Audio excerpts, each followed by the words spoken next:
Hello, I'm Margot Politis. Welcome to Study English IELTS Preparation. Today we're going to look at how English users indicate negative meanings. One of the ways we can do that is with the word not. And we're going to meet a glass artist talk about his craft. The ancient art of hot glass blowing dates back 5,000 years to the Egyptians. Listen to Mark Douglas, the artist, talking about glass blowing today. I think people are fascinated about glass in a sense, I know my grandmother had a beautiful glass vase on her dressing table or whatever. It was always, don't break the vase, it's this precious thing. The techniques I use for glass making aren't that dissimilar than what has been around for like centuries.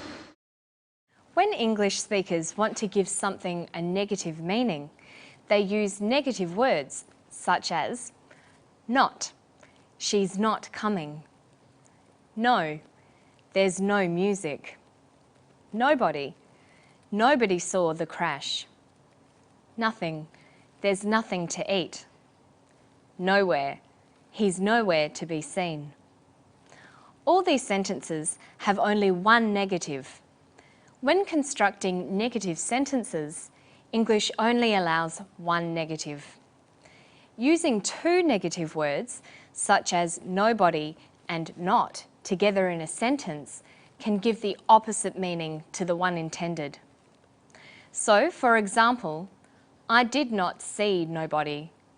With this double negative, this literally means I saw somebody.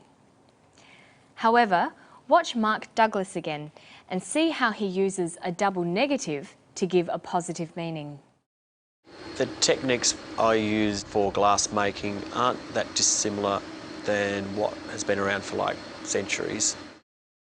Mark says the techniques aren't dissimilar. Aren't is a contraction of are and not. So he uses the negative word form not. Dissimilar is made up of the negative prefix dis and the word similar. So he uses not and dis, both negatives, in one phrase. These cancel each other's effect, giving a positive meaning. Look what happens when we leave them both out. The techniques are not dissimilar. The techniques are similar. By saying the techniques are not dissimilar, he is drawing attention to the fact that this may be surprising and not what you might expect. He's saying that it's surprising that the techniques used today are similar to ancient techniques.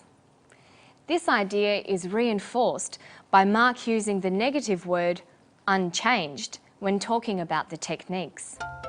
Listen to how he uses unchanged. So the basic techniques of gathering, blowing glass, putting a bubble into some glass, shaping it, pretty much have been unchanged for a long time. Mark says the basic techniques of blowing glass have been unchanged for a long time. He does not say the techniques are the same.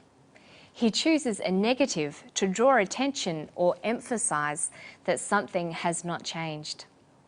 Let's try another example. The student was not unhappy with her test score. Cancel out the negatives, not and un, and you have the student was happy with her test score. The two negatives cancel each other out, leaving a positive statement. However, not unhappy is not the same as happy. The student may not have received an excellent score, but she didn't receive a bad one either. The student is not happy, but not unhappy either. So this sentence expresses a subtly different perspective and attitude than the simple positive statement, the student was happy. You can practice this construction by adding the prefix dis or un to many words. Not disloyal, not dishonest, not uncommon, not uncomfortable, not unkind. Before you know it, it will not be unusual for you to use negative expressions. In part 3 of the IELTS speaking test, you'll be discussing something linked to the topic you spoke about earlier in the interview. Let's focus on the features of a good response to part 3. You'll be expected to use more complex language because of the diverse tasks. You could be describing something, speculating, suggesting, stating an opinion, comparing, contrasting, or explaining. Let's imagine Mark Douglas is participating in the third part of the interview. Earlier, we heard Mark talking about glass blowing as an art form. As a follow-on question from part 2, the examiner could ask, for example, do you think some countries value glass art differently? Let's listen to how Mark answers this question. I think Australians' perception of glass is a lot different than European or American. Like Europeans, because they've had Venetian glass around for a long time, they tend to appreciate how hard it is to make glass or the value of it. Australian people tend to look at whether it's mass-produced and then sit it next to a piece of art glass and can't really see the difference in it that much. It's not as if it's sort of money of it. I think it's just a psyche of collecting, which I don't think Australian people have that passion as much as European or American people. In response to this type of question, you'd be expected to state your opinion about people's perception and appreciation of glass art. Did you notice the words he uses when giving his opinion? He says, I think Australians' perception of glass is a lot different. I think it's just a psyche of collecting. I don't think Australian people have that passion. Europeans tend to appreciate how hard it is. Australians tend to look at whether it's mass-produced. It's clear from his word choices that he is expressing his own views. You would also be expected to make comparisons like Mark does when he says, Australians' perceptions are a lot different than Europeans. It's important to vary your sentence structure. Mark uses a variety of sentence structures that are grammatically correct. He makes complex sentences, sentences that have more than one clause. He uses the subordinate conjunction because. I think Australians' perception of glass is a lot different than European because they've had Venetian glass around for a long time. He also uses the coordinate conjunction, or. They tend to appreciate how hard it is to make glass or the value of it.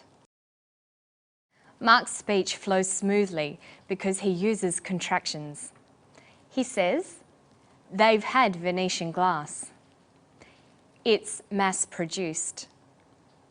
Can't really see the difference. And it's just a psyche of collecting. How would you assess Mark's response to the question? I think his answer was relevant and effective. He demonstrated good grammatical range and accuracy. He spoke at a good pace and he used clear pronunciation. These are all goals you should aim for too. To find more information and tips for your IELTS test, just visit our website at abcasiapacific.com/study English. That's all for today. I'll see you next time on Study English. Bye-bye.